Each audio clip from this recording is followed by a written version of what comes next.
پیغمبر دیکھیے بہت خیر خواہ ہوتے ہیں، نرم دل ہوتے ہیں، وہ نہیں چاہتے کہ ان کی امت کا کوئی بھی کوئی شخص بھی جو ہے نا وہ جہنم میں جائے۔ تو بھی ہمارے رسول تو آپ کو پتہ ہے کتنے سافٹ ہارٹیڈ تھے، کتنے اپنی امت کے لیے کتنے خیر خواہ تھے کہ آپ ہم نے قرآن پڑھا نا کہ لوگ گڑھے کے کنارے کے اوپر کھڑے تھے اور آپ صلی اللہ علیہ وسلم ان کو کھینچ کھینچ کے پکار کے بلانے کہ مت جاؤ گڑھے میں گر جاؤ گے۔ اور پھر یہ اس کی مثال جو اللہ نے ہمیں ایک سین بتایا ہے، تو اس کی مثال ہمیں سورہ مائدہ کی 117 اور 116 میں ملتی ہے کہ اللہ تعالیٰ جو ہے نا حضرت عیسیٰ علیہ السلام کو بھی بلائیں گے اور پوچھیں گے کیا تم نے کہا تھا کہ مجھے اور میری ماں کو معبود بنا لو؟ یہ سوال ہوگا۔ تو مطلب یہ سوال، یہ پورا ایک سین اللہ تعالیٰ نے جو ہے نا کریٹ کر کے ہمیں قرآن میں خود بتا دیا کہ کس طریقے سے نبیوں کو بلا کے پوچھا جائے گا۔ تو یہ اسی کے بارے میں بتایا جا رہا ہے۔ تو آپ صلی اللہ علیہ وسلم نے اپنے زمانے کے تمام اقوام اور امتوں پہ نا گواہی دیں گے، تمام جو آپ صلی اللہ علیہ وسلم کے زمانے میں جتنے اقوام تھے ان پہ حجت قائم کری، اور پھر تمام دنیا میں جتنی امتیں آئی ہیں نا، بہت سارے آپ کو پتہ ہے وہ انکار کر دیں گے کہ نہیں نہیں ہمارے پاس تو کوئی نبی نہیں آیا، لیکن ہم رسول اللہ کی امت اور رسول اللہ اس بات پہ گواہی دیں گے کیونکہ قرآن ان تمام چیزوں کی گواہی دیتا ہے۔ تو حالانکہ رسول اللہ کے لیے آپ دیکھیں تو یہ بہت بڑا آنر ہے نا کہ وہ اب کتنے پوری امتوں کے لیے اور اپنی اقوام جتنی بھی تھی ان کے سامنے جو ہے آپ کو پیش کیا جائے گا، کتنا بڑا آنر ہے۔ لیکن آپ کے لیے بہت تکلیف دہ بات بھی آپ صلی اللہ علیہ وسلم کے لیے کہ اپنی امت کے لوگوں کے لیے ان کے حق میں یا ان کے خلاف گواہی دینا ہوگا۔ اپنے لوگوں کے لیے اپنی امت کے خلاف گواہی دینا دیکھیے کوئی آسان بات نہیں ہوتی۔ اپنے لوگ ہی، اپنے رشتہ دار، اپنے چچا، اپنے سب فیملی والے، سب لوگوں کے اپنے جو رشتہ دار تھے اس وقت اہل قریش، ان سب کے خلاف رسول اللہ گواہی دیں گے۔ دشمنوں کے خلاف جنہوں نے دیکھی بات نہیں مانی آپ صلی اللہ علیہ وسلم کی، پھر ان کو فیصلہ ہوگا اور اسی پہ رسول اللہ کے ہی جو گواہی کے اوپر اب اس پہ فیصلہ ہونا ہے اور سزا ہوگی۔ دیکھیے کہ کوئی عام آدمی ہوتا نا تو وہ بڑا خوش ہوتا ہے کہ اچھا ہوا، دیکھا میرے ساتھ ایسا کیا تھا نا، اب اس کو خوب مزہ آئے گا، خوب سزا ملے گی۔ مگر ہمارے صلی اللہ علیہ وسلم کے اندر کوئی انتقام نہیں تھا۔ آپ بہت مخلص، بہت نرم دل تھے، ہر ایک کا خیر چاہنا۔ اور آپ صلی اللہ علیہ وسلم جب یہ آیت آئی تو آپ اتنے غمگین ہو گئے، آپ آنسو آپ کے جاری ہو گئے کہ کیسا وقت آئے گا کہ امت کے لوگوں میری گواہی سے جہنم میں چلے جائیں گے، ایسا وقت آئے گا کہ امت کے لوگ جہنم میں جائیں گے۔ یہ سوچ کے یہ کیفیت نے آپ کو رلا دیا، آپ کو پریشان کر دیا۔ اور آج ہم امت کا کیا حال ہے؟ امت کو کوئی فکر ہی نہیں ہے، امت اپنی موج مستیوں میں مشغول ہے۔ رسول اللہ ہمارے رو رو کے امتی امتی دعائیں کر کر کے چلے گئے، اور امت ہے کہ وہ اپنی ہی لغو دنیا میں کھوئی ہوئی ہے۔ اور جب حجۃ کا وداع کا خطبہ تھا نا تو آپ صلی اللہ علیہ وسلم نے فرمایا تھا، اب صحابی جتنے سارے اس وقت جو حج کرنے کے لیے آئے تھے، آپ نے پوچھا تھا کہ بتاؤ کہ کیا میں نے پیغام پہنچا دیا؟ تمام لوگوں نے کہا تھا جی رسول اللہ آپ نے پہنچا دیا۔ پھر آپ نے آسمان کی طرف انگلی کر کے کہا تھا کہ یا اللہ گواہ رہنا، یا اللہ گواہ رہنا، میں نے اپنی ذمہ داری ادا کر دی ہے، یہ لوگ گواہ ہیں کہ میں نے اپنا کام پورا کر دیا۔ تو آپ صلی اللہ علیہ وسلم نے فرمایا یہ اب تمہاری ذمہ داری ہے، جو لوگ یہاں نہیں ہیں یہ پیغام ان تک پہنچا دو۔ تو سن لیجئے، آپ لوگ بھی سن لیجئے، جو لوگ آپ یہاں ہیں اب یہ آپ کی ذمہ داری ہے کہ جو آج کلاس میں نہیں ہیں یا جو لوگ قرآن سے اٹیچ نہیں ہیں ان تک قرآن کا پہنچانا اب آپ کی ذمہ داری ہے۔ رسول اللہ ہم پہ ذمہ داری دے کے گئے ہیں کیونکہ ہم لوگ ختم نبوت ہے، اب کوئی رسول نہیں آئے گا، اس کی وجہ سے یہ ذمہ داری اب امت مسلمہ کو دے دی گئی ہے۔ ہر کوئی اپنے دائرے کے حساب سے جس کا جتنا سرکل ہے، جس میں ہم جتنا کام کر سکتے ہیں پلیز اس کو کریے، اپنا مشن بنائیے۔ یہ ذمہ داری آپ کے میرے کاندھوں پہ ہے، اپنے لوگوں کو ہی کھینچ کے لانا ہے، اپنے لوگوں کو بھی دین جہنم سے بچانا ہے، اور جو غیر مسلم ہے اپنا ٹارگٹ بنائیے کہ جتنا ہو سکے ان تک ہم قرآن کا سمپل ترجمے والا، جس میں اونلی سمپل ترجمہ ہوتا ہے، ان تک ہم پہنچا دیں۔ کسی نہ کسی ذریعے سے ہم ہر نان مسلم کے گھر میں قرآن پہنچا دے، باقی قرآن وہ پڑھیں گے آگے، وہ قرآن وہ ان کو پیغام پہنچا دے گا انشاءاللہ تعالی۔ تو اب آپ یہ دیکھیے کہ جو یہ ذمہ داری پہنچائی گئی ہے، رسول اللہ نے جو یہ بات کہی تھی نا کہ اب یہ تمہاری ذمہ داری ہے، جو لوگ یہاں نہیں ہیں ان تک پہنچا دے، تو آپ دیکھیں کہ یہ کتنی ذمہ داری کتنے اچھے طریقے سے اٹھائی گئی ہے۔ اور بعض دفعہ ایسا ہوتا ہے کہ جن کو پیغام پہنچایا ہے نا وہ زیادہ اچھے طریقے سے عمل کرنے والے ہوتے ہیں، جیسے میں نے آپ کو پہنچایا، ہو سکتا ہے میں اتنا اچھا عمل کرنے والی نہیں ہوں، آپ لوگ سن کے اتنا اچھا عمل کرنے والے بن جائیں نا، بعض دفعہ پہنچانے والے بہت اچھا عمل کر دیتے ہیں۔ تو آج ہم دیکھتے ہیں کہ پہلے کے لوگوں نے یہ کام، یہ ذمہ داری کتنی بھرپور طریقے سے ادا کی ہے کہ آج آپ کے ہاتھ میں، میرے ہاتھ میں الحمدللہ قرآن ہے، ہمارے پاس کتنی بخاری مسلم، کتنے احادیث ہمارے پاس پہنچ چکے ہیں۔ یہ سب کیا ہے؟ ان کی محنت ہے، انہوں نے محنت کی، تو آج ہم لوگ آرام سے یہاں کمرے میں آرام سے بیٹھ کے ہم پڑھ رہے ہیں، سمجھ رہے ہیں اور عمل کر رہے ہیں۔ تو اگر آپ اپنے آنے والی جنریشن کے لیے خیر چاہتے ہیں کہ آنے والے لوگ بھی اسی طرح آرام سے دین حاصل کریں، تو اب آپ کو قربانی دینا ہوگا، مجھے قربانی دینا ہوگا،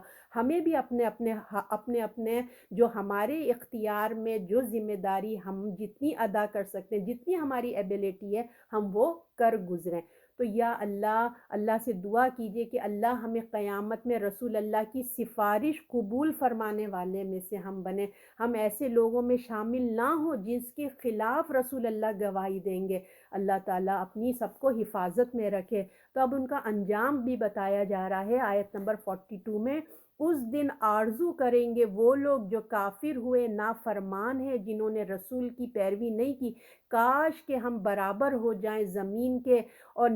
اللہ سے کوئی بات چھپی ہوئی نہیں ہے۔ تو اب اس دن جنہوں نے اپنے کفر میں نافرمانی کی، رسول کا انکار کیا، اللہ آخرت کا انکار کیا، تو وہ لوگوں کی اب ایک کیفیت بتائی جا رہی ہے کہ وہ بھی اللہ نے دیکھی ہمیں پہلے سے ہی بتا دی کہ کیا ہونے والا ہے۔ وہ کہیں گے کاش وہ زمین کے اندر دھس جائیں، کاش کہ وہ مٹیاں میل ہو جائیں، مٹی بن جائیں۔ اس دن کوئی خدا سے، مطلب اللہ تعالیٰ کہہ رہے ہیں اس دن، آج تو تم بڑے دھوکے دے رہے ہو، سب کچھ کرو، لیکن اس دن خدا سے کوئی بات چھپا نہیں سکیں گے، کیونکہ اس دن مجرموں کے ہاتھ پاؤں جو ہے نا، تمام اعضاء خود ان کے خلاف گواہی دیں گے۔ جب انسان ہٹ دھرمی دکھائے گا نا تو اللہ اس کی زبان کو سیل کر دے گا، اس کی اسکن، اس کے ہاتھ پاؤں تمام جو ہے نا بول اٹھیں گے۔ اس دن انصاف کا دن ہوگا، فیصلہ ہوگا، ہر چھوٹی بڑی بات جو ہے نا وہ سامنے آ جائے گی۔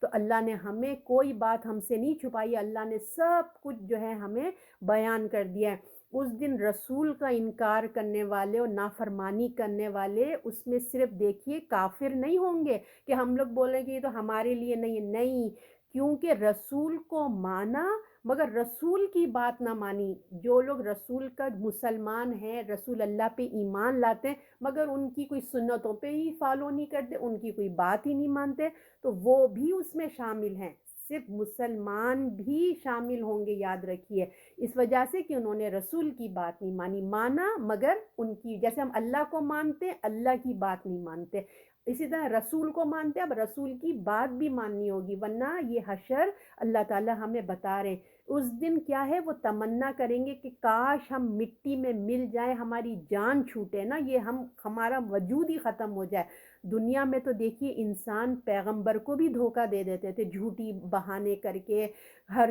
طرح سے دھوکہ دے دیتے تھے اپنی باتوں سے، مگر اللہ کو کوئی نہیں دھوکہ دے سکتا، اللہ تو دل کا حال جانتا ہے۔ تو لہٰذا یہ تمہارے جو اس دن کوئی بھی لیم ایکسکیوزز اگر کوئی دینے کی کوشش کرے گا نا قیامت میں کہ یوں تو یوں، اللہ کسی کی کوئی بات نہیں سننے والا، قیامت میں کوئی بات، کوئی لیم ایکسکیوزز تمہارے کسی کام آنے والے نہیں۔ یہ صرف دنیا میں ہی چلتے ہیں، سمجھ جائیے نا، یہ دنیا میں ہی ایک دوسرے کو دھوکہ دے دیا، جھوٹ بول دیا، چیٹنگ کر لیا، وہاں کچھ نہیں ہونے والا، کیونکہ اللہ کو تم کو یہ آج اس لیے سب ایک دوسرے کو دھوکہ دے دیتے ہیں، جھوٹ بول دیتے ہیں کہ اللہ ایک